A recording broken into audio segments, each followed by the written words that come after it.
เดี๋ยวมันเขาแล้วว่าจะออกเดียวโอ้ท่านมันจะเขาอะไรเยอะเขาทั้งอ่ะโอ้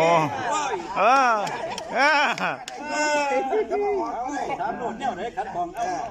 าหาได้หรอก็ให้ออกพอมันเอาบานอย่าเพิ่นเว้าก่อนเพิ่นพันไหนมาพันไหนแขกมาพันไหนมาอันนั้นจุกูมูสีบอนี่เอาบอจีหางหนักบอนี่เอาบอเอาบอลงัวไม่ล่าเนี่ยเอาบอเอาบอลปลายเขางองเนี่ยเอาบอเอาบอลข้อมเก้ากำเนี่ยเอาบอเอาบอลข้ามเก้าปุ่มเอาบอลนี่บอลยูซุ่มกินเย็นนี่ข้างนอกเอา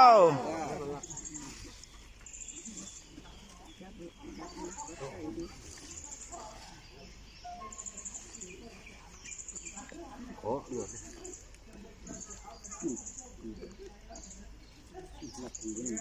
อยู่ต้นกล้วยกันได้ยังไงเนี่ยต้น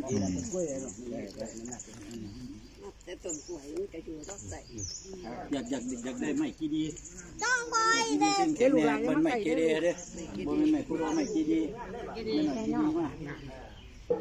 มายิบเอาน้ำบริเวณมือนี่ละได้มื้อไม่เห็นยังใหม่กี่ดีไม่กี่ดีบ่มันใหญ่โพดมันใหญ่โพดกี่ดีโพดเอากี่ดีมาเฝ้าเกียมมา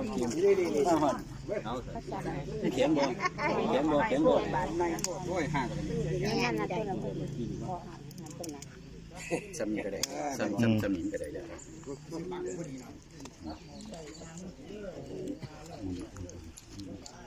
อย่าปีสภาพแบบนี้ข้าวันเกิด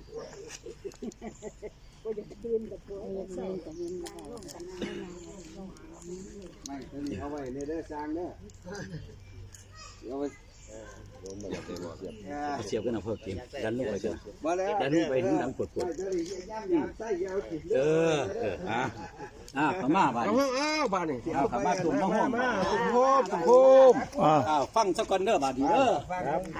บาดนี้เฮาสิมาซอยกันยกกันย่อพากันมาค้ำมาคูดเนาะ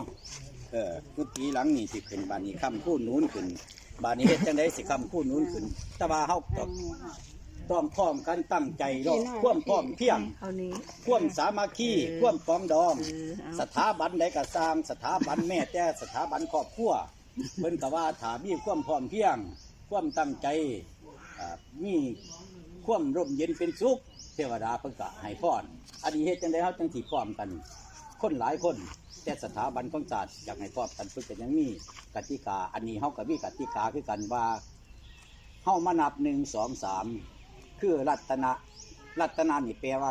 แก้วเนาะ3ประการก็คือพระพุทธพระธรรมพระสงฆ์เพิ่นสิบ้าซอยคำซอยสู้ให้ร่มเย็นเป็นสุขอยู่ดีมีแห่งบัดบ้าศาสนากัดเจริญรุ่งเรืองญาติโยมก็มาพร้อม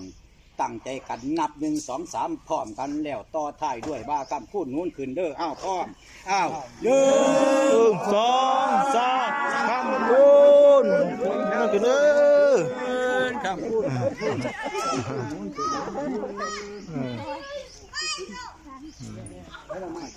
ไม่ไม่ต้อง